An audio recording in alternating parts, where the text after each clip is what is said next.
निराशा के बोझ के तले और उम्मीदों की आस लिए, धूमिल होते हुए सपने और दूर होते हुए सारे अपने। कड़ी मेहनत के बाद भी जीवन के 5 साल बिना किसी परिणाम के बीत जाने पर बेरोजगार मनोज अंदर से टूट चुका है। आज हम देखेंगे प्रत्येक युवा के जीवन की कहानी, सपनों से भरी चमकती आंखों से लेकर निराशा से भरी आंखों तक का सफर। लोअर मिडिल क्लास में जन्मा मनोज आज अपनी ग्रेजुएशन पूरी कर चुका था। एकेडमिक स्टडी, कल्चर और स्पोर्ट्स में अच्छा परफॉर्म करने के बाद यह अपनी मंजिल की तरफ बढ़ रहा था, जो कि एक ऑफिसर बनना था। लेकिन भविष्य के गर्त में क्या छिपा है यह किसे मालूम। मनोज ने अपनी प्रिपरेशन की शुरुआत एनसीईआरटी की किताबों को पढ़कर और कुछ अन्य किताबों को पढ़कर की। इसके अच्छे से नोट्स बनाए, अमेरिका से लेकर जापान तक का मैप, कश्मीर से कन्याकुमारी और अपने स्टेट की सारी जानकारी फिंगर टिप्स पर याद कर ली। जब कोई एस्पिरेंट तैयारी शुरू करता है तो उसके शौक, सपने, दोस्त, एंटरटेनमेंट, चिल लाइफ, हॉबी सब कुछ समाप्त हो जाता है। बचती है तो एक उसकी डिसिप्लिन लाइफ।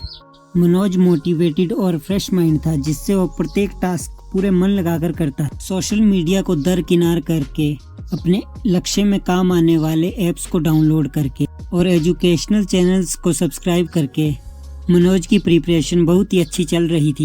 एग्ज़ाम की नोटिफिकेशन आ जाने के 6 महीने बाद ही एग्ज़ाम हो जाता। एग्ज़ाम खास अच्छा नहीं होता है क्योंकि यह इसका फर्स्ट अटेम्प्ट होता है, लेकिन कैन नॉट डू इट से लेकर कैन डू इट तक का सफ़र अब शुरू हो जाता है।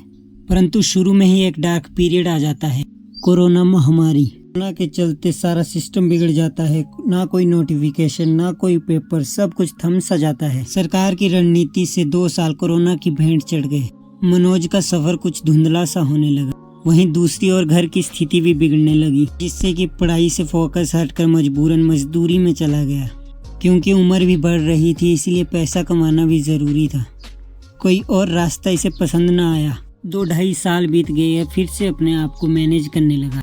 सुबह के 5 बजे से लेकर रात के 10 बजे का सफ़र अब शुरू हो चुका था। अब वह कड़ी मेहनत के साथ बिना किसी लापरवाही के अपनी मेहनत को फिर से शुरू करने लगा। इसके लिए नींद, प्यास, भूख भी सब कुछ मिट गई। सिर्फ एक ही चीज़ दिख रही थी, वो था उसका लक्ष्य। रास्ते की कठिनाइयों को भूलकर मंजिल की सफ़र की ओर वो आगे बढ़ गया। आखिरकार एग्ज़ाम का दिन आ ही गया। मनोज अपने परिवार की उम्मीदों और अपनी मेहनत के साथ एग्ज़ाम सेंटर पहुंच गया। उसके जैसे लाखों ईमानदार और मेहनती युवा एग्ज़ाम सेंटर में पहुंच गए। एग्ज़ाम अच्छा गया तो एक उम्मीद सी जगी। घर आकर जब अपनी OMR शीट चेक करी तो एक सेटिस्फैक्ट्री स्कोर था। कट ऑफ को आसानी से क्लियर करने की उम्मीद में और अपनी मेहनत के बलबूते उसका दिल और दिमाग सेटिस्फाई हो चुका था। वह 100% श्योर था कि इस बार उसकी सिलेक्शन पक्का हो जाएगी। लेकिन तभी दोस्तों खबर आती है कि उसके द्वारा दिया गया पेपर पहले से ही लीक था। खबर यह आती है कि उसके द्वारा जितने भी पेपर दिए गए थे वह सारे ही लीक थे।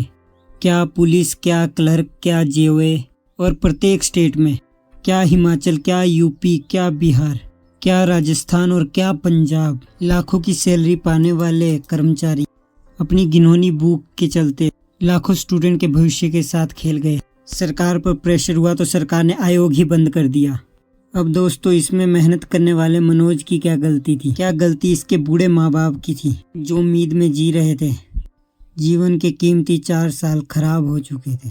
केवल मनोज ही अकेला नहीं था, इसके जैसे हजारों युवा अपना हक मांगने के लिए सड़कों में आ गए। कभी असेंबली, कभी सेक्रेटेरिएट और तो कभी CM हाउस, लेकिन इनकी आज तक कोई सुनवाई नहीं हुई।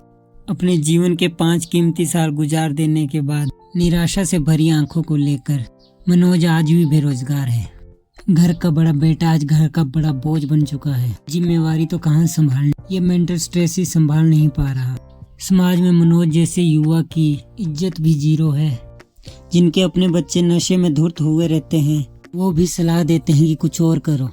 जिसका लक्ष्य कुछ और था और अपने जीवन के 5 साल जिस लक्ष्य को दिए, उस लक्ष्य को छोड़कर अब ये क्या करे।